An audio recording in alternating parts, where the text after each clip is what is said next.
It's the first time the torch has ever been in North Korea, and officials there are promising an amazing relay.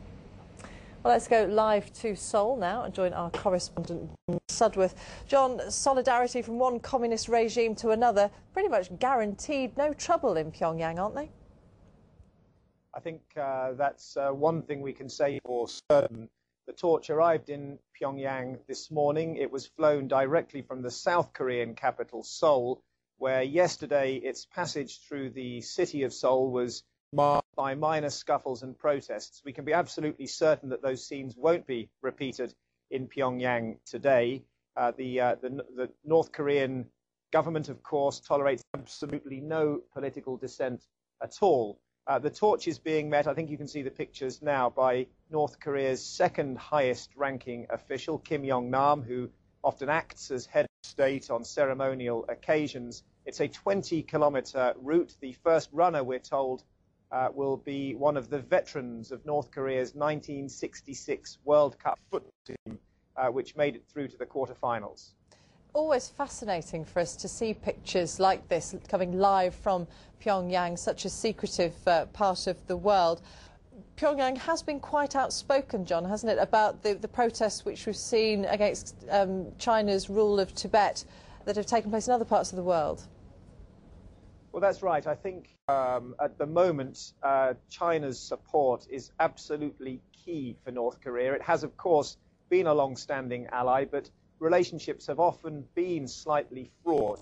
North Korea at the moment finds itself in a very difficult situation, squeezed in some way by a new government in South Korea, a conservative government taking a slightly more hawkish approach.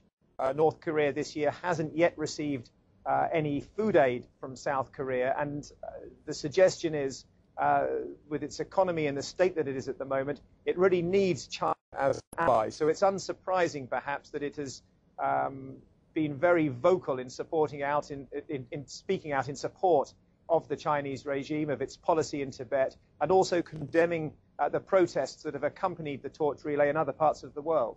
No sign of Kim Jong-il himself, though? There was some speculation that he may attend. Obviously, this event is one that North Korea can use to promote itself to the outside world. It plans this enormously extravagant welcome ceremony. We're told that tens of thousands of citizens will be standing alongside the route, waving flowers and cheering a very colourful welcome. So there's some speculation that we may see the North Korean head of state, but at the moment, no sign of it. John, thank you very much indeed. John Sudworth there reporting live from Seoul for us.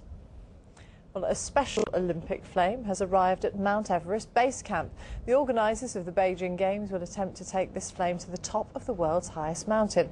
Well, the BBC's Jonah Fisher is in Baida Township in Tibet, about 80 kilometres from Mount Everest. He sent this report. We're about 5,000 metres above sea level in the Himalayas. These women, as you can see, are digging an irrigation ditch. Now, at 5,000 metres above sea level, there's much less oxygen in the air, and obviously digging somewhere like this is extremely hard work. I've just arrived at this altitude.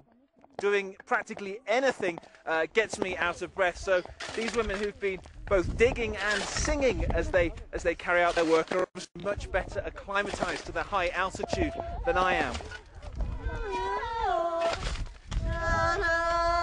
Not many journalists have been allowed into Tibet since the unrest in Lhasa, the capital, and some of the surrounding cities in March. We've been invited, along with a number of other international journalists, to cover one specific event. That's the Olympic torch's attempt to get to the top of Mount Everest, the world's tallest mountain. Everyone we've spoken to on this trip, everywhere we've been, has been planned by the Chinese authorities. We've moved around in a convoy of buses, so they've basically kept control of who we see and what we do. And that is the great mountain itself. You can just see the snow being blown off the very top of the mountain. First conquered in 1953 by Sir Edmund Hillary and Tenzing Norgay.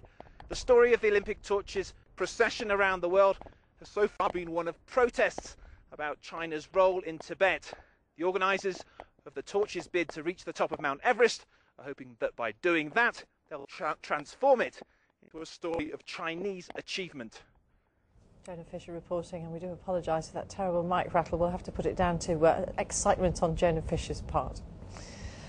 Now, an earthquake measuring 5.8 on the Richter scale has been felt across southern parts of Mexico. The quake hit south of the town of Telolapan at a depth of 55 metres.